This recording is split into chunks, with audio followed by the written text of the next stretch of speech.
A graça e a paz de nosso Senhor e Salvador Jesus Cristo. Eu sou o pastor Gadiel Lima e hoje nós estamos iniciando mais uma aula do curso de membresia das Igrejas Batista Central. Que Deus abençoe a todos vocês que estão acompanhando essa aula. Hoje nós vamos pensar, refletir, discutir sobre um tema muito importante. Na verdade, inicia hoje uma série de aulas sobre o que o discípulo deve saber. Nas aulas anteriores, nós refletimos, nós estudamos sobre o que é ser um discípulo. Nós vimos sobre quais são as ferramentas dos discípulos de Jesus. Vimos também sobre qual o ambiente em que o discípulo vive, em que o discípulo está inserido. Então, as últimas 3 aulas abordamos esses conteúdos. E na aula de hoje, nós falaremos sobre o que o discípulo deve saber. Então, a aula de hoje inicia uma série de conteúdos mais teológicos que vão nos orientar, porque ter um relacionamento com Deus também significa conhecer a Deus. E teologia nada mais é do que conhecimento de Deus, discursos acerca de Deus, estudos sobre Deus, ou nesse caso sobre a revelação de Deus. Afinal, Deus, ele é o totalmente outro, né? Deus está acima de tudo e ele não pode ser conhecido totalmente por nós, mas Deus, ele pode ser conhecido através daquilo que ele revelou para nós.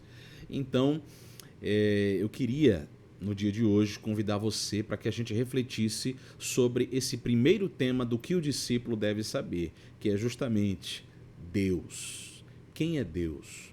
Como nós podemos conhecer a Deus? Como Deus se revelou a nós?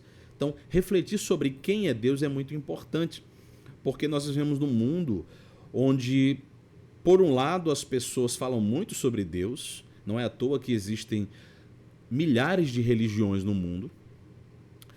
Por outro lado, as pessoas ignoram também Deus. Outros têm até raiva, rancor de um ser que eles dizem não existir, mas que, ironicamente, os faz ter as reações mais extremas do mundo. Mas vivemos nesse dilema, onde uma sociedade abriga pessoas que ignoram totalmente a existência de Deus, ou pelo menos dizem ignorar. Por outro lado, tem muitas pessoas que falam sobre Deus, mas falam não necessariamente sobre um único e mesmo Deus, falam sobre vários deuses, ou várias formas de olhar para o conceito de Deus. Então, no meio de toda essa bagunça, no meio de toda essa diversidade, que para o nosso propósito aqui não é boa porque traz confusão, nós precisamos refletir sobre quem é Deus, o que é Deus, onde nós podemos encontrar informações sobre ele e como de fato nós podemos ter um relacionamento com esse que nós chamamos de Deus. Então, o tema da aula de hoje é quem é Deus. Tá bom? A gente vai refletir sobre isso. Essa é a primeira coisa que o discípulo deve saber.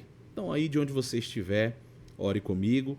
Vamos pedir a orientação desse Deus maravilhoso a quem servimos e que tenhamos um estudo abençoado e proveitoso no dia de hoje. Oremos.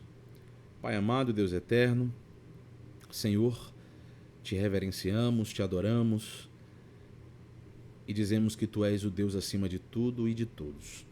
Nos faz, Senhor, entender o que a Tua palavra fala sobre Ti. Nos faz, Senhor, entender quem de fato Tu és. Que tenhamos não apenas ideias vagas, mas que tenhamos o conhecimento certo e verdadeiro daquele a quem adoramos, daquele a quem seguimos, daquele a quem devotamos toda a nossa vida. Assim oramos em nome do Pai, do Filho e do Espírito Santo. Amém. Então, meus irmãos, quando a gente pensa sobre quem é Deus, é bom a gente ter uma ideia muito coerente a respeito de quem é Deus. Por quê? Porque nós dizemos acreditar em Deus, nós dizemos acreditar que esse Deus tem certas características, nós dizemos acreditar na palavra desse Deus, que nós já vimos na segunda aula, que é a Bíblia Sagrada. Mas o que a Bíblia Sagrada fala sobre esse Deus que nós acreditamos? Esse Deus a quem servimos? O que a Bíblia Sagrada fala sobre Deus de modo geral e de modo específico? É isso que eu gostaria de refletir com você. nesse momento. Na história da igreja, os batistas reformados, eles sempre utilizaram um material, um conteúdo chamado Confissão de Fé. E na Confissão de Fé de 1689, que é um documento que nós aceitamos como um documento oficial da Igreja Batista, da nossa Igreja Batista, tem um capítulo que fala sobre Deus e a Santíssima Trindade. Eu gostaria de ler rapidamente, só a título da gente entender um pouco qual a definição bíblica sobre Deus. E nesse capítulo a gente vai ter essa ideia.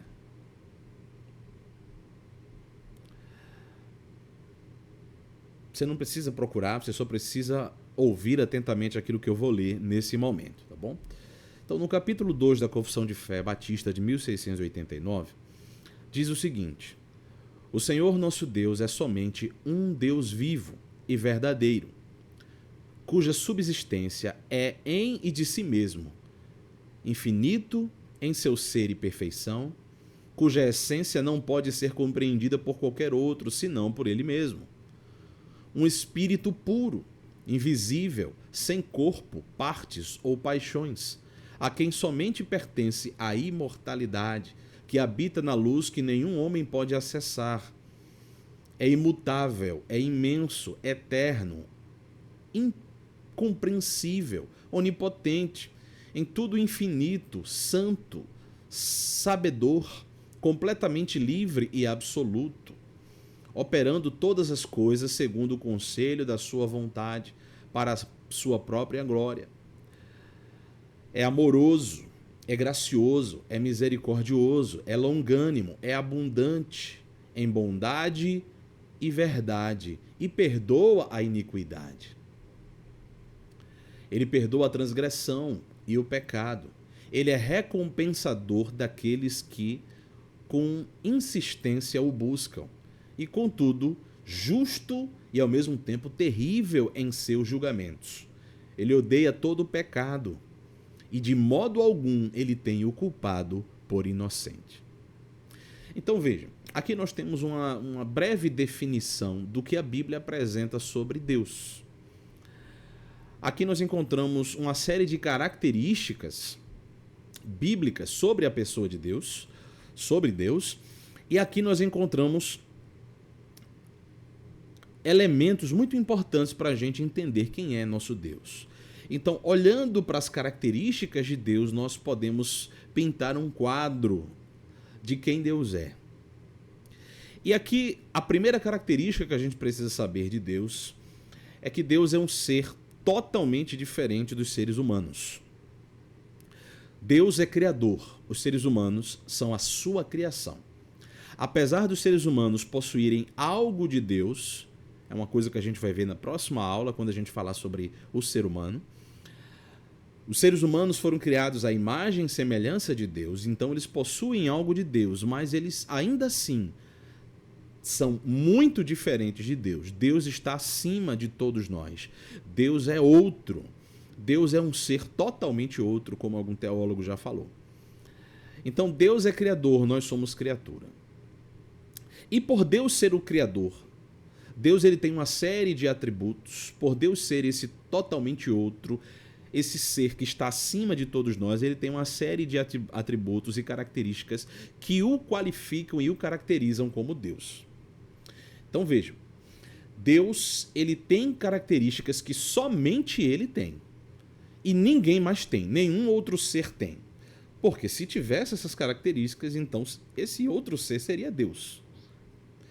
Então, o que ocorre? Ocorre que, na teologia, nós dizemos que Deus ele tem atributos comunicáveis e atributos incomunicáveis. Deus é aquele que, em seus atributos incomunicáveis, são características que somente ele tem e nenhum outro ser tem. Quais características são essas, por exemplo? Deus é onisciente, onipresente, onipotente. O que é onisciência? Ele conhece todas as coisas.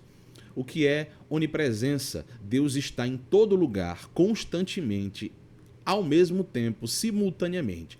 Não há lugar, não há dimensão Não há atmosfera, não há localidade espacial ou espiritual que Deus não esteja. Deus, ele é onipresente. E ele é onipotente. Deus, ele é todo poderoso. Ele tem todo o poder para fazer tudo aquilo que ele quiser fazer. Então, se Deus desejar fazer, se Deus quiser fazer, ele tem todo o poder para fazer aquilo que ele deseja fazer. Além disso, Deus também é eterno. E a eternidade aqui, olhando de uma perspectiva divina, de um atributo divino, significa que ele sempre existiu. Não houve um momento em que ele não existisse. Nós passamos a existir, porque nós somos criaturas de Deus, nós somos criação de Deus. Então, humanamente falando, nós passamos a existir quando nós somos concebidos no ventre das nossas mães. Mas o ser humano, ele passou a existir quando Deus criou o ser humano. Então, o ser humano, num sentido geral, ou nós, num sentido específico, começamos a existir em dado momento, mas Deus não. Deus sempre existiu. Nunca houve um momento em que não houvesse Deus. Deus sempre existiu, Deus existe, Deus sempre existirá. Então, essa é uma característica que só Deus tem, porque ele não teve começo e ele também não terá fim. Ele é. É por isso que um dos nomes que a Bíblia atribui a Deus é o Eu Sou, aquele que é constantemente. Ele é. Ele nunca não foi. Ele nunca será. Ele é. Então, Deus é onisciente, onipotente, onipresente. E Deus também é eterno, de maneira que nenhum de nós somos. Tem outras características que caracterizam Deus, como, por exemplo, imutabilidade. Deus é aquele ser que não muda. Deus é um ser imutável. Ele é o mesmo ontem, hoje e amanhã.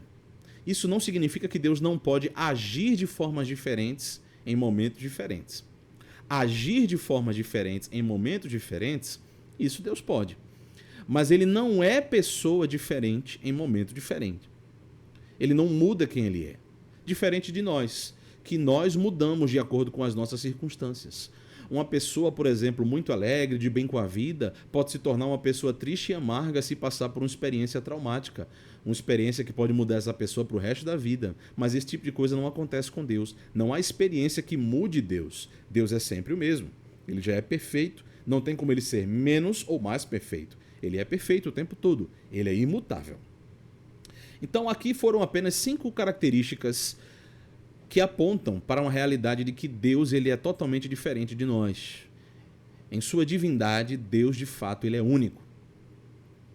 Então, esses atributos nós chamamos de comunicáveis. Existem outros atributos de Deus que nós chamamos... os atributos anteriores são atributos incomunicáveis. Existem outros atributos de Deus que nós chamamos de atributos comunicáveis. Esses atributos comunicáveis são os atributos que Deus escolheu compartilhar conosco, que Deus escolheu colocar em nós ao nos criar. Capacidades, habilidades, características que Deus deu ao ser humano, que são dele, mas que ele resolveu dar, presentear ao ser humano. E que características são essas? A gente citou algumas nessa definição que a gente leu aqui. Por exemplo, Deus é amor. Deus, ele tem a capacidade de amar. Ele não tem a capacidade somente, ele é amor. Mas em sua capacidade de amar, ele deu essa característica para nós também. Nós temos a capacidade de amar. O ser humano, ele pode amar ou não amar. Deus, ele é justiça. Deus é justo. O ser humano também tem a capacidade de ser justo. Infelizmente, com o pecado, o ser humano se tornou muito injusto. Mas o ser humano tem a capacidade de ser justo, de ser correto, de ser íntegro, de ser honesto, assim como Deus é. Deus é misericordioso, Deus perdoa, Deus, ele é bondoso. E cada uma dessas características, Deus também dotou o ser humano. Deus deu capacidade do ser humano exercer misericórdia, bondade, amor, graça. Deus conhece. E Deus deu a capacidade do ser humano de conhecer também. Deus nos deu razão, intelectualidade, uma mente pensante, capaz de refletir. Nós somos uma criatura racional, o que nos diferencia de todos os outros seres vivos da Terra. Então, essas características são características de Deus, mas que ele escolheu também dar a nós quando nos criou. Nós chamamos isso de atributos comunicáveis. Atributos que Deus comunicou a nós, que Deus compartilhou conosco. Diferente dos atributos incomunicáveis, aqueles que Deus não compartilhou conosco. Então a Bíblia fala que Deus ele é onisciente, onipresente, onipotente, que ele é eterno, que ele é justo, que ele é amoroso, que ele é gracioso. A Bíblia fala que Deus ele é imutável. Essas são características de Deus e algumas delas ele compartilhou conosco. Essa é a primeira coisa que você precisa saber de Deus. E a gente vai ler agora uma série de versículos que comprovam essas características de Deus. E eu queria que você aí, de onde você estivesse, se estiver com a Bíblia na mão, abra a Bíblia e acompanhe, tá bom? Eu vou tentar não me demorar muito nas citações, porque aí a gente ganha tempo, tá bom? Mas aí qualquer coisa, depois você pode rever esse vídeo, talvez não nesse momento, mas depois, no final, quando ele estiver finalizado, quando ele estiver completo, você revê esse vídeo e pega as referências e consulta aí na sua própria Bíblia, tá bom? Então vamos lá.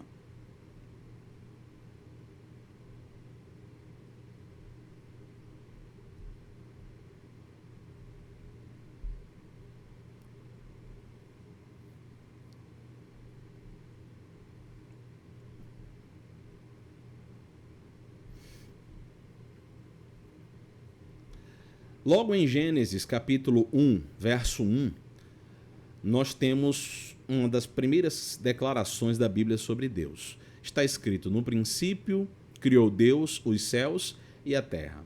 Esse versículo mostra a característica de que Deus é criador. Também aponta para a onipotência de Deus, porque Deus fez aquilo que ele queria. Deus quis criar os céus e a terra, e os céus e a terra é uma coisa extraordinária. Na verdade, é um termo que se refere não somente ao planeta Terra, mas ao universo, e o universo é gigantesco. O universo, segundo alguns, é infinito. Outros discordam disso, mas o universo é tão vasto, tão grande, tem tanta coisa, tantas estrelas, tantos planetas, tanta coisa no universo, que para alguns é até difícil imaginar que alguém criou tudo isso. Mas a Bíblia diz que Deus criou os céus e a terra. E isso inclui não só o nosso planeta, mas todo o universo. E somente alguém onipotente, alguém todo-poderoso poderia realizar algo assim. Bem, outra coisa, a eternidade de Deus, lá em Salmos capítulo 90, versículo 2, diz o seguinte: antes que os montes nascessem e tu formasses a terra e o mundo, de eternidade a eternidade, tu és Deus. Então esse salmo fala sobre a eternidade de Deus. Antes que tudo existisse, Deus já existia. Foi Deus que formou as coisas, mas nada formou Deus. Deus criou tudo, mas nada criou Deus. Ele sempre existiu. E o versículo encerra dizendo: de eternidade a eternidade, tu és Deus. Então esse versículo aponta para a eternidade de Deus, um atributo que somente Deus possui. Aqui, por exemplo, em Malaquias capítulo 3, versículo 6, fala sobre a imutabilidade de Deus. Diz o seguinte: eu, o Senhor, não mudo. Por isso vocês, descendentes de Jacó, não foram destruídos. Malaquias capítulo 3, verso 6. A declaração clara: eu, o Senhor, não mudo. A Bíblia, então, é muito clara quando fala sobre a imutabilidade de Deus. Não há nada, nenhuma experiência, nenhuma circunstância, nada que possa fazer com que Deus mude quem Ele é. Deus pode mudar a forma de agir. Por exemplo, no passado, Deus fez coisas que hoje, por exemplo, Ele não fez, Ele não tem feito. No passado, Ele abriu o Mar Vermelho, mas na nossa época isso não ocorreu. Então, a forma de Deus agir pode ser diferente, mas quem Deus é, isso jamais muda. Isso é imutabilidade. Esses são apenas alguns versículos que mostram isso. Tá bem? Outro versículo aqui que fala sobre o amor e a misericórdia de Deus. Salmo 103, verso 8.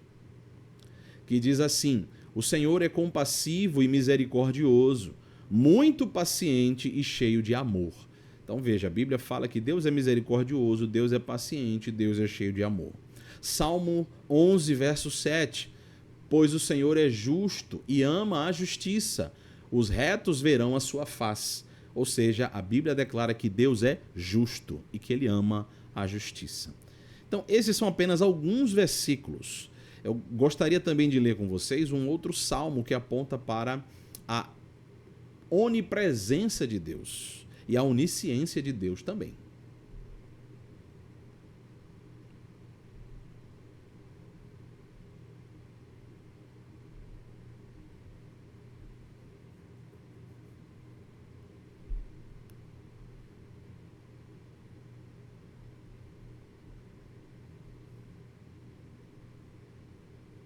Salmo de número 139.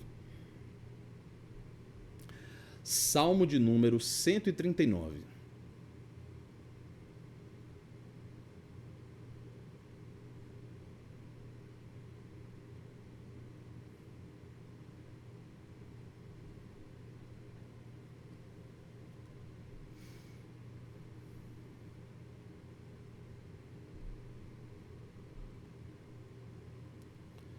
O Salmo de número 139 diz assim: Senhor, tu me sondas e me conheces, sabes quando me sento e quando me levanto. De longe percebes os meus pensamentos, sabes muito bem quando trabalho e quando descanso. Todos os meus caminhos te são bem conhecidos. Antes mesmo que a palavra me chegue à língua, tu já a conheces inteiramente, Senhor. Tu me cercas por trás e pela frente e pões a tua mão sobre mim. Aqui nós encontramos a característica da onisciência. Deus, ele sabe tudo, ele conhece tudo, até mesmo os pensamentos, até mesmo as palavras antes de sair da nossa boca. Nós temos então, no mesmo salmo, uma declaração de onipresença de Deus. Verso 7. Para onde eu fugirei do teu espírito? Para onde fugiria da tua presença? Se subir aos céus, lá estás. Se eu fizer a minha cama na sepultura, também lá estás.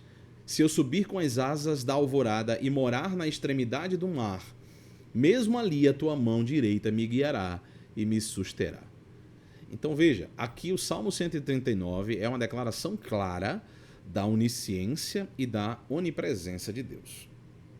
Então, esses versos que eu li para vocês provam esses atributos de Deus. Deus, ele se apresenta na Bíblia como tendo esses atributos. Então, quem é Deus? Deus, ele é um ser todo-poderoso, ele é onisciente, ele é onipresente, ele é eterno, ele é imutável, ele também ama, ele é justo, ele é bondoso, ele é misericordioso, ele é gracioso. Deus tem todas essas características, então ele é um ser que possui tudo isso. Lá em João, o Evangelho de João, no capítulo 4, naquela passagem quando Jesus fala com a mulher samaritana, Jesus vai dizer uma característica também muito importante de Deus em termos gerais. Deus é espírito. Então, Deus também é um ser que, em termos gerais, não tem corpo. Ele é um espírito, ele é um ser incorpóreo, ele não tem corpo. Então, ele é um ser invisível, como está escrito lá na carta aos Colossenses. Ele é um ser espiritual e ele tem essas características que ninguém mais tem. Então, essas são apenas algumas coisas que a Bíblia fala, que a Bíblia apresenta sobre Deus. Então, além disso, a gente precisa entender que Deus, ele também, na Bíblia, se manifestou de uma forma muito peculiar. E aqui eu gostaria de abrir um parêntese muito interessante para vocês. Porque em toda a história da humanidade, existem visões acerca de Deus. E algumas visões são principais, porque essas visões se repetem de geração a geração. Hoje mesmo existem pessoas em todo o mundo que têm algum tipo dessas visões, desses conceitos sobre Deus. Qual o primeiro conceito sobre Deus que as pessoas podem ter, que as pessoas têm? É que Deus, ele, em primeiro lugar, ele existe. Então, Deus existe um ou mais seres chamados de Deus ou de deuses. Existe seres ou um ser superior além do ser humano, que guia, que é responsável pelo ser humano, pelas coisas que existem, por aí vai. Nós chamamos isso de teísmo, é a crença de que existe alguma divindade. E dentro do teísmo existem aqueles que acreditam em um só Deus, que nesse caso seriam os monoteístas, mono porque vem de um só Deus. E você tem os politeístas, aqueles que acreditam em vários deuses, né? A palavra poli, o prefixo poli, significa vários. Então, monoteístas são aquelas pessoas que acreditam que há um Deus. Politeístas são aquelas pessoas que acreditam em vários deuses. Então, isso é uma forma de encarar a divindade. Outra forma de encarar a divindade é que não existe Deus. Não existe Deus.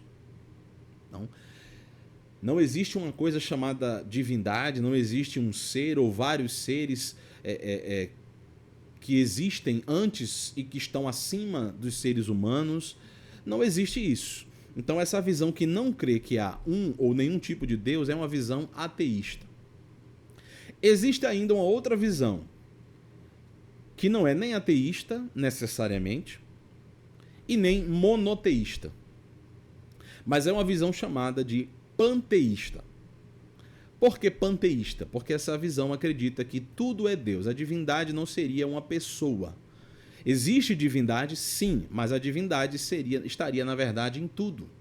As coisas criadas, a beleza do universo, a natureza, os animais, as plantas, os seres, tudo que existe possui Deus. Tudo que existe é Deus e Deus é tudo que existe. Então, nessa visão, Deus é tudo, tudo é Deus. Então você tem os teístas, monoteístas e politeístas, acreditam em um Deus ou vários deuses. Você tem os ateístas, que não acreditam em Deus nenhum. Vocês têm os panteístas, que acreditam que Deus é tudo e tudo é Deus. E Deus não seria um ser pessoal, ou alguns seres pessoais, mas sim, Deus estaria em tudo. Tudo que existe possui divindade. É Deus.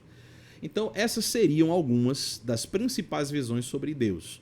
Existem outras, obviamente, mas essas são as que mais se manifestam e as que mais se espalham na história da humanidade. Então, tendo isso em mente, o cristianismo ele tem uma visão acerca de Deus. E qual é a visão que o cristianismo tem acerca de Deus? O cristianismo ele é monoteísta.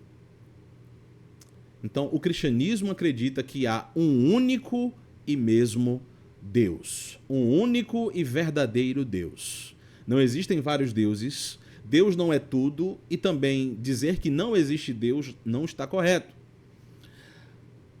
Apenas acreditar que há um único Deus que criou tudo e que domina sobre tudo e todos é a visão do cristianismo. Tá bom?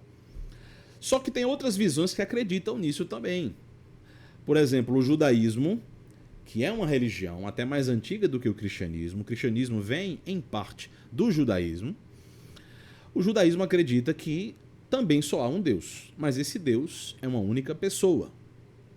O islamismo também acredita em um Deus, os muçulmanos. Só que esse Deus também é apenas uma pessoa. E esse Deus não é o Deus dos judeus e nem o Deus dos cristãos. Ele é um outro Deus, um Deus que se manifestou ao povo muçulmano, especialmente na figura de Mohammed ou Maomé, e Maomé então é o profeta supremo desse Deus.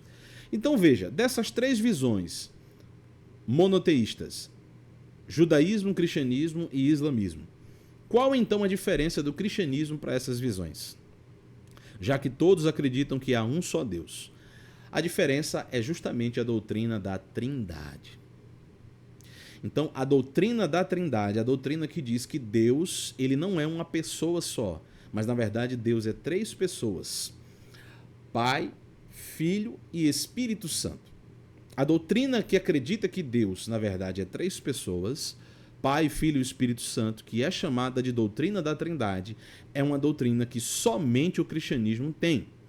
Somente o cristianismo possui. e diferencia o cristianismo de todas as outras religiões. Então essa é uma das coisas essenciais que nós, como cristãos, precisamos saber. Você, como discípulo de Jesus, precisa saber. Deus é um único Deus, mas ele, na verdade, subsiste em 3 pessoas. Essas pessoas são chamadas de Pai, Filho e Espírito Santo. Então, a gente vai olhar para a Bíblia e ver por que nós cremos nisso. Por que nós acreditamos nessas coisas? A gente tem que ter em mente que existe um porquê disso. Existe um porquê na Bíblia e um porquê na história, obviamente. Quando a gente fala de trindade, a gente deve saber o seguinte: como foi que os cristãos chegaram a essa ideia de que Deus, ele na verdade são 3 pessoas? Ele é 3 pessoas. A gente deve olhar para a Bíblia. Como a gente viu no começo, Deus, ele é diferenciado do ser humano porque ele tem características e atributos que somente Deus possui, que somente ele tem. E quando a gente olha para a Bíblia, a gente vê esses mesmos atributos e essas mesmas características aparecendo em 3 pessoas. Nós vemos essas características aparecendo em alguém que é chamado de Pai, em alguém que é chamado de Filho e em alguém que é chamado de Espírito Santo. Então, essa é a primeira coisa que você precisa saber sobre a doutrina da Trindade. Quando os primeiros cristãos começaram a olhar para a pregação dos apóstolos, para os escritos sagrados, a Bíblia Sagrada, eles começaram a perceber que essa era a doutrina correta, que esse era o ensinamento correto. Eles olhavam para a Bíblia, para o Antigo Testamento e também para o Novo Testamento, e viam que Deus era um Deus onisciente, onipotente, onipresente, eterno, imutável e com todas aquelas características que a gente já falou. Tá bom? E outras mais que a gente não chegou a comentar. Só que eles também olhavam para a pessoa de Jesus de Nazaré e a mesma Bíblia apontava essas características para a pessoa de Jesus de Nazaré. As mesmas características de onisciência, onipotência, onipresença, eternidade, imutabilidade, etc., apareciam também em Jesus de Nazaré. E as mesmas características também apareciam no que os cristãos chamavam de Espírito Santo. Então, o primeiro impulso seria você olhar para isso e dizer: então existem 3 deuses. Por quê? Se Deus ele tem essas características e aparece 3 pessoas na Bíblia que têm as mesmas características, então existem 3 deuses. Esse seria o primeiro impulso. O problema é que essas 3 pessoas, elas dizem que são o único e mesmo Deus. Então, o judaísmo sempre acreditou que só há um único Deus. E os cristãos, nós cristãos, cremos nisso. Só existe um único Deus. Tá bom? Um único Deus. Só que esse único Deus, ele se revelou como, na verdade, sendo 3 pessoas. E uma pessoa não é um ser humano necessariamente. A palavra pessoa, ela não representa ou não significa necessariamente ser humano. Porque, por exemplo, na Bíblia você tem pessoas celestiais, como no caso o Pai, o Filho e o Espírito Santo, que eles são divinos, mas não são humanos, com exceção do Filho de Deus, que é humano. Mas na Bíblia os anjos também são pessoas. E eles nem são divinos e nem são humanos. Mas eles são pessoas angelicais, pessoas celestiais, tá bom? O Pai, o Filho e o Espírito Santo são pessoas divinas, os anjos são pessoas celestiais ou angelicais, e os seres humanos são pessoas humanas. E o que caracteriza, o que determina uma pessoa? Basicamente são 3 coisas. Uma pessoa é um ser que possui intelecto, vontades e emoções. Então, intelecto, a capacidade de pensar, de raciocinar, de refletir por si próprio. Capacidade de pensar, de usar a mente, de refletir, de ser racional. Isso é intelectualidade, intelecto. A segunda característica de uma pessoa é a capacidade de ter vontade. Então, uma pessoa é alguém que tem vontade própria, tem desejos, tem vontades, tem querer.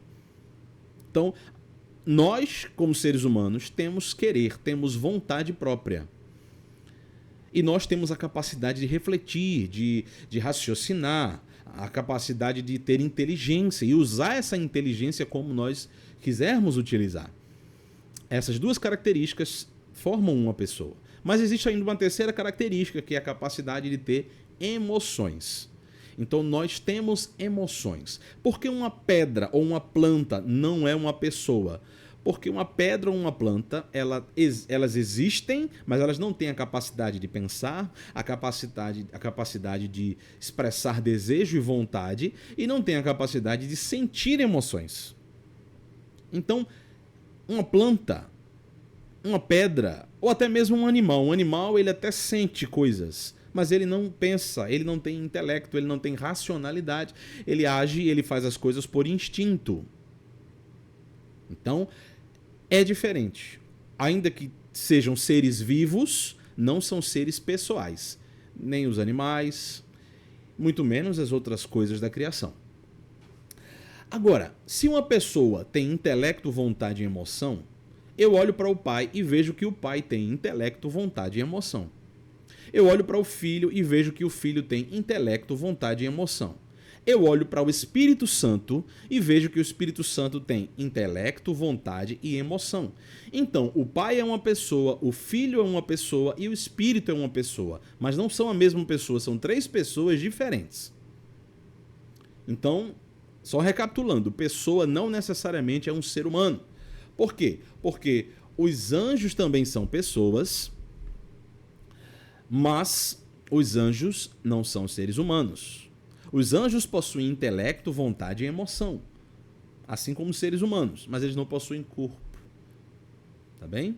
Eles não vieram a existir no mundo físico.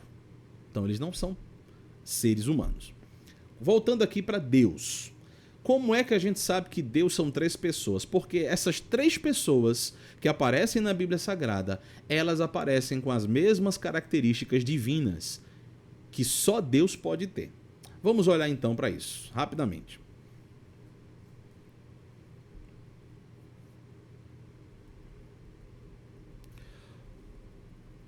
Nós vimos que Deus, de maneira geral, ele tem aquelas características como onisciência, onipotência, onipresença, imutabilidade e eternidade, não é? Perdão aqui, viu? Perdão aqui, minha câmera acabou se desajustando aqui. Mas eu já organizei aqui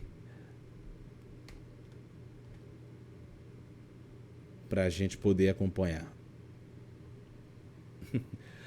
Vamos lá. Nós temos na Bíblia Sagrada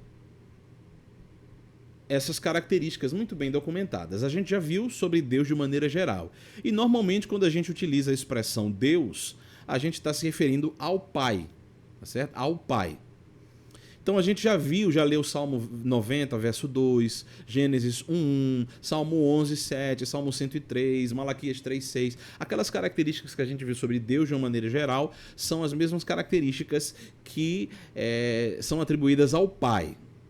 Então eu queria gastar um pouco mais de tempo falando sobre a pessoa do Filho e a pessoa do Espírito. Então a pessoa do Filho, Jesus Cristo, o Filho de Deus, também tem características divinas. Aqui, por exemplo, em João capítulo 1, verso 1, Evangelho de João capítulo 1, verso 1, nós temos o versículo que diz: no princípio era o verbo, ou a palavra, e a palavra estava com Deus, e a palavra era Deus. E como a gente sabe que essa palavra é uma referência a Jesus? Porque no versículo 14 desse mesmo capítulo é dito o seguinte: e o verbo se fez carne e habitou entre nós. E vimos a sua glória, glória como do unigênito do Pai, cheio de graça e de verdade.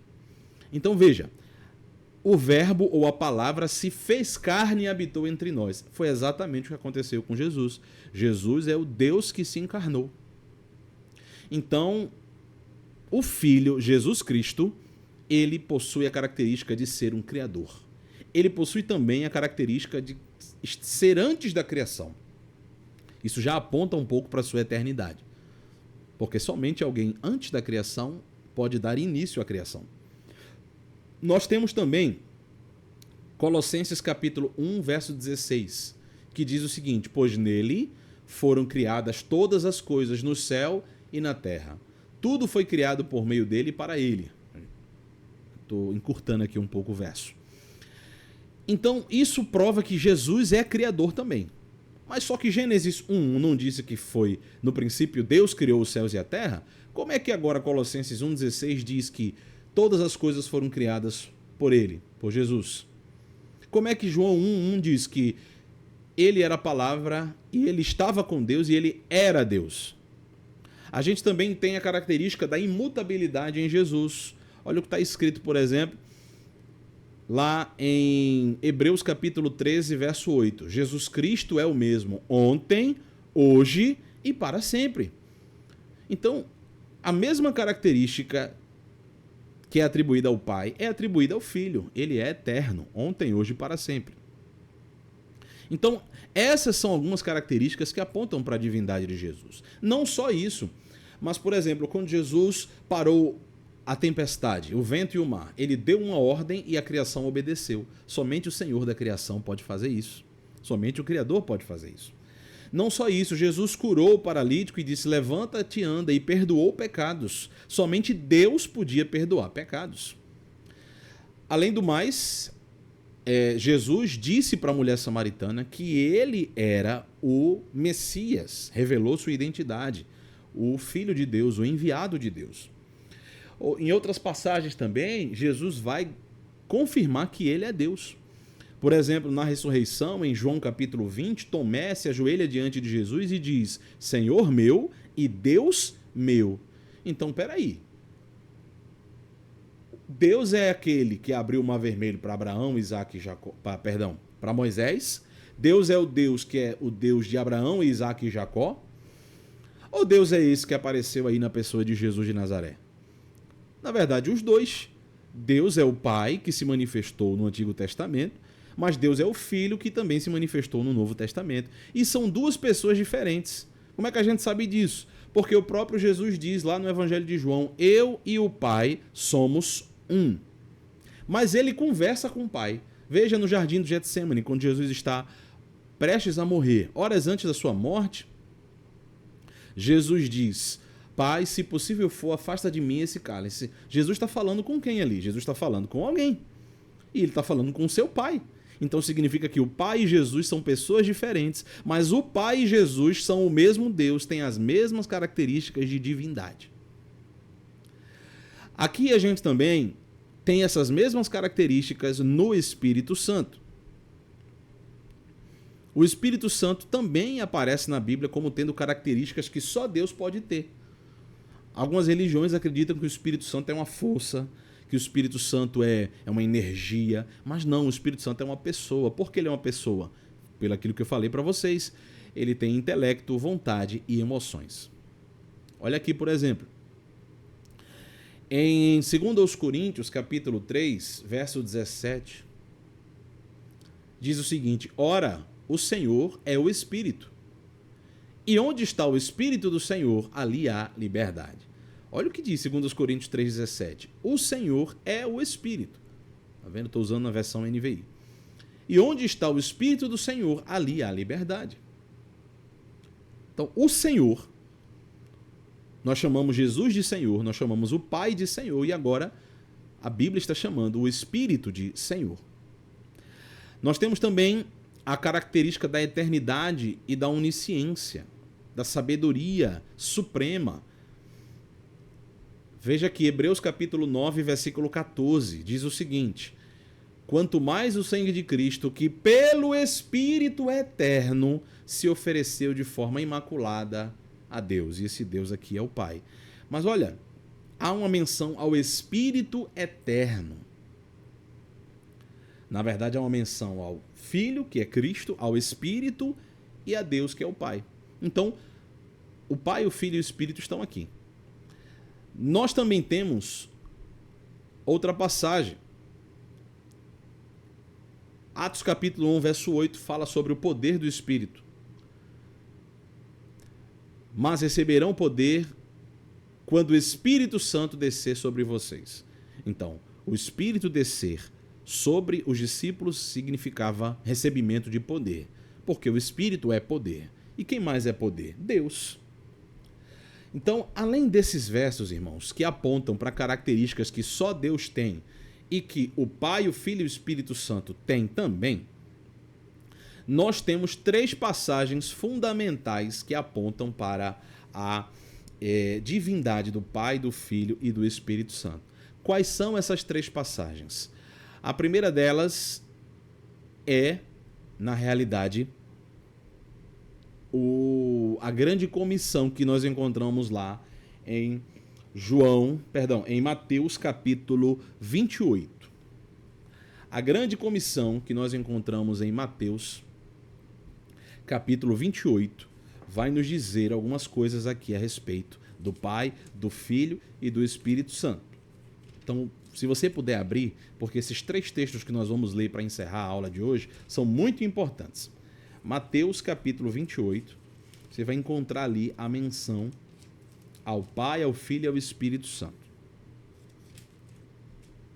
Mateus capítulo 28, versos 18, 19, diz o seguinte: E chegando-se Jesus, falou-lhes dizendo, é-me dado todo o poder no céu e na terra. Olha aqui, mais uma prova da onipotência de Jesus. É-me dado todo o poder no céu e na terra. Mas olha o que ele diz. Portanto, ide, ensinai a todas as nações, batizando-as em nome do Pai, e do Filho, e do Espírito Santo. Então vejam, se o Pai, o Filho e o Espírito Santo não são a mesma pessoa, o mesmo Deus, melhor dizendo, não são o mesmo ser, e não são iguais, por que o batismo tem que ser feito em nome do Pai, do Filho e do Espírito Santo, colocando os 3 em pé de igualdade? Para quem não é batizado, quando for se batizar, você vai ser batizado em nome do Pai, do Filho e do Espírito Santo. Entendeu? Você tem também outra passagem que aponta para a divindade de Jesus.